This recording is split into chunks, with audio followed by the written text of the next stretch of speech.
సహోదరి సహోదరులకు ప్రభునందన వందనాలండి. మరి ముఖ్యంగా మనం కొన్ని విషయాలు తెలుసుకుందామండి. పగడాల ప్రవీణ్ గారి గురించి మరి అనేక మంది ఎవరెస్ట్ ముట్టినట్లు వాళ్ళు మరి కామెంట్లు ఇవి పెడుతున్నారు. ఎందుకంటే ఆయన గొప్ప దైవజనుడు అండి. గొప్ప దైవజన్ నుండి మరి ఆయన వైన్ షాప్కి వెళ్ళి మందు తాగుతాడండి. ఎందుకండి లేనిపోని ఆయన మీద పెడుతున్నారు. ఆయన ఈ కేసు తలుపుదారా పట్టించాలంటే ఇంకో రకంగా పట్టించచ్చు. కానీ మందు తాగాడని మందు తాగి డ్రైవింగ్ చేస్తే ఆయన చనిపోయాడు, యాక్సిడెంట్ అయ్యని ఎందుకండి అలాగే మాట్లాడుతున్నారు. మందు తాగుతాడండి. అంత గొప్ప దైవం మందు తాగుతాడండి. తెలిసి మాట్లాడుతున్నారు, తెలిసి మాట్లాడుతున్నారు. ఎందుకంటే అటువంటి చూపించి ఆ దైవజనం విలువ చేస్తున్నారు. చాలా నష్టపోతారండి. ఎందుకంటే ఆయన గొప్ప దైవజనులు.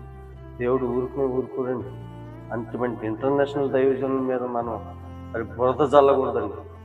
దేవుడు చూస్తూ ఊరుకోడు. ఆ షడ్రక్ మేషక్ అబేద్కర్ని మరి అగ్నిలో పడేసినప్పుడు దేవుడు ఊరుకున్నాడండి, వారికి సహాయం చేశాడు. అదే దేవుడు ఈ రోజున ప్రవీణ్ గారు కూడా సహాయం చేస్తాడు. ఇలా చనిపోవచ్చు కానీ ఆయన యొక్క ఆత్మలు చేసిన క్రియలు చనిపోవండి. ఎందుకంటే సమాజంలో ఆయనకి చాలా మంచి పేరుని సంపాదించుకున్నాడు క్రైస్తవం. ఈ రోజున అంత క్రైస్తవులు అందరూ ఒకటయ్యి ఆయన గురించి పోరాడుతున్నారంటే మరి ఎంత గొప్ప దైవజనులో మీరు ఆలోచించాలి.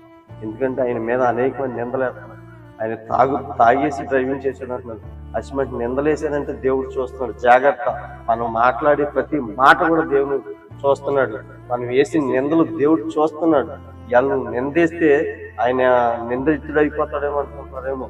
ఆయన అటువంటి వాడు కాదు. ఎందుకంటే ఆయన పరిశుద్ధుడు, ఒక హతసాక్షి అయిపోయాడు దేవుని కోసం. మీరు జాగ్రత్త, మీ మాటలు జాగ్రత్తగా మాట్లాడాలి.